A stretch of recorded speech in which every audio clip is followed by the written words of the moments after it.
Let's get in strategies as well. We are now joined for that from Vijay Bhamwani. He's author, CEO, BSPLindia.com, and Mr. Shamik Bose, Executive Director, Commodity and Currency, Microsec Commerce, joins us live from Kolkata. Mr. Bose, hi. Let me start with you. How are you looking at the precious metals? While we have seen a bit of gains in the previous week, this week yet again seems to be closing kind of flat to negative. Well, evening, Manisha. I think markets are headed towards triple bottom in the short term, around about 1520 and 1530 levels. I won't be surprised that over the summer, if gold goes towards 1450, partly because of dollar strength, partly because of Europe's problems, and partly because as the earlier gentleman said, the summer months tend to be dull for commodities and especially for precious metals.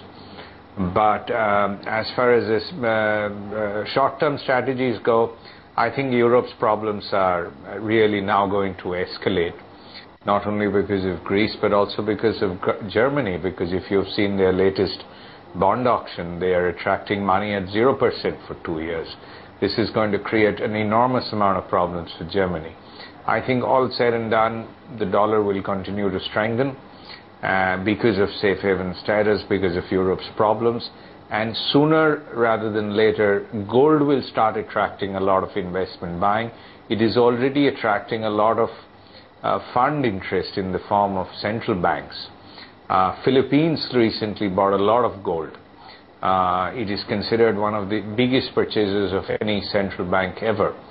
And I think the fundamentals are differing from the technicals here. We are seeing a lot of physical market demand from central banks for gold. China is buying very aggressively.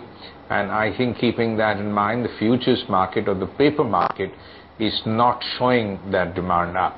And I think that will change over the next 2-3 months. So whether the bottom is 1520 or 1420, I think we are fast reaching a time when gold will bottom out and start, returning good money to investors into the year once again.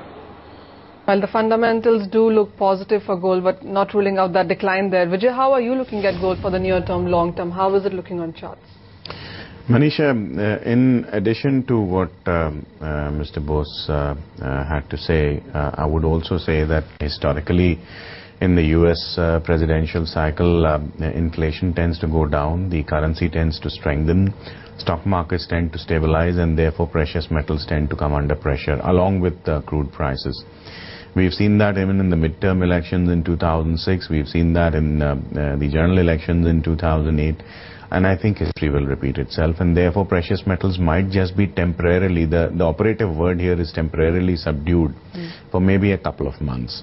But then let's not forget there are more than 40 countries having elections in 2012. So come 2013 and economic realities will basically start to push and buoy precious and semi-precious metal prices higher. So I would concur that I would be a buyer on declines for gold.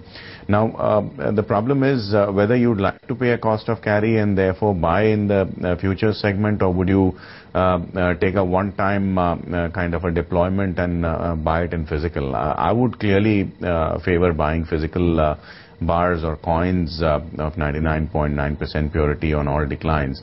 And I think 26,800 or 26,700 odd levels should be a floor. That's about gold, but how about the crude prices, Mr. Bose? Because we are down 12% for the month of May. Do you think the crude is taking a breather right now? Yes and no, Manisha. Like we discussed the last time, yourself, Vijay, and me, that, about 6 months ago or 12 months ago, Iran and Libya's problems were in the front pages. They've now been replaced by Greece and Spain and what's happening in the French elections and thereafter. So yes, from that angle, it is taking a breather. Secondly, what applies for gold in the summer months more aggressively applies for crude oil.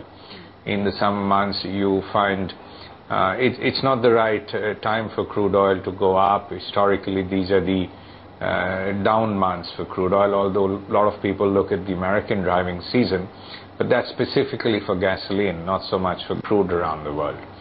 3, if you look at Brent prices, they're still comfortably above $100. 2-3 years ago, it was WTI, which used to be over Brent, not Brent over WTI.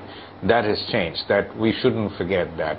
There's a lot of demand destruction in Europe. China, now the dilemma is between a hard landing or a soft landing, and many people are veering towards the hard landing part, in which case a lot of commodity prices will come down substantially. Copper $5,000, maybe crude oil $70 is very much in the cards. So yes, it is taking a breather from the political issues, but it could continue to decline.